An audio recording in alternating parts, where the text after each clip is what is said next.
Il suffit d'ouvrir les yeux pour comprendre que notre monde traverse une heure sombre. Les systèmes chancellent, les valeurs se brouillent. La justice semble parfois étouffée sous le poids des intérêts et des puissances. Beaucoup se demandent comment vivre encore la justice, la vérité et l'amour dans un tel chaos. Pour répondre, il faut revenir à celui qui a traversé un monde tout aussi corrompu, tout aussi violent, tout aussi troublé. Il s'agit de Jésus-Christ, tu l'auras compris. Et comprendre ce qu'il a réellement dit, réellement vécu, réellement demandé. Le cœur du message de Jésus, un amour qui renverse les ténèbres. Lorsque Jésus apparaît sur la scène de l'histoire, il ne vient pas avec un programme politique, ni avec un système philosophique. Il vient avec une parole simple, mais qui bouleverse tout. Aime. Aime Dieu de tout ton être. Aime ton prochain comme toi-même. Et il va plus loin encore. Aime même ton ennemi. Ce n'est pas un amour fragile, sentimental ou naïf. C'est un amour qui écoute, un amour qui pardonne, un amour qui relève, un amour qui refuse la vengeance. Un amour qui ne se laisse pas dicter sa conduite par la haine du monde. Non. Cet amour-là n'est pas une option. Il est la marque du royaume que Jésus annonce.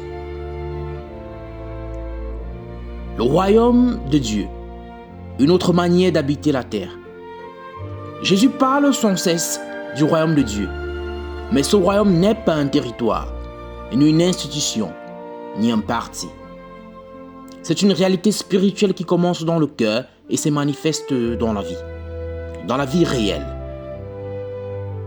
Le royaume, c'est la justice qui remplace la domination. C'est la paix qui remplace la violence. C'est la compassion qui remplace l'indifférence. C'est la vérité qui remplace le mensonge. Et Jésus dit, le royaume de Dieu est au-dedans de vous. Il ne demande pas d'attendre que le monde change. Il demande d'être soi-même, le changement. Le mal et le diable, une réalité mais jamais une fatalité. Jésus-Christ n'ignore pas le mal, il en parle. Il le confronte, il le démasque. Il le nomme Satan, l'adversaire, le diviseur, le menteur, l'opposant.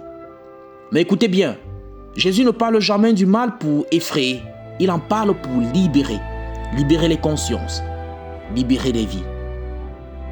Le mal agit dans les structures injustes, dans les comportements collectifs, dans les blessures intérieures, dans les tentations personnelles.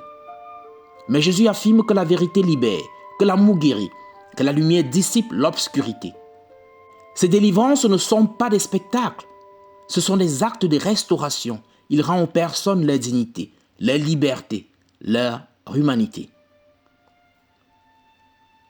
Sortir du monde, une rupture intérieure, pas une fuite sociale. Quand Jésus déclare « Vous n'êtes pas du monde », il ne demande pas de fuir la société, non, ni de mépriser la terre. Dans la Bible, le monde désigne un système de valeurs corrompues, c'est-à-dire l'orgueil, la violence, l'hypocrisie, le matérialisme, la domination et plein d'autres. Alors, sortir du monde, c'est sortir de ces logiques. C'est refuser de jouer selon les règles de la haine, de la peur, de la compétition. C'est vivre au milieu des hommes, mais avec un autre esprit. Jésus ne dit pas « cachez-vous ».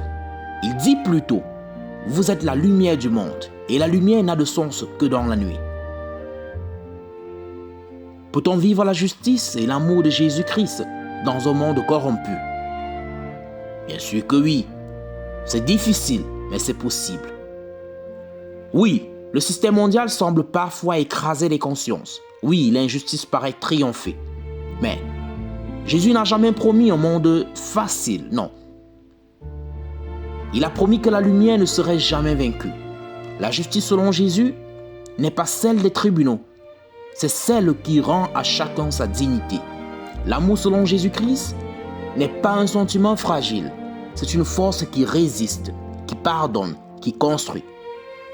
Les premiers chrétiens vivaient dans un empire violent, matérialiste, inégalitaire. Ils n'avaient ni pouvoir, ni argent, ni influence. Pourtant, ils ont transformé le monde par la seule force de leur manière de vivre. Ils sont la preuve que c'est possible.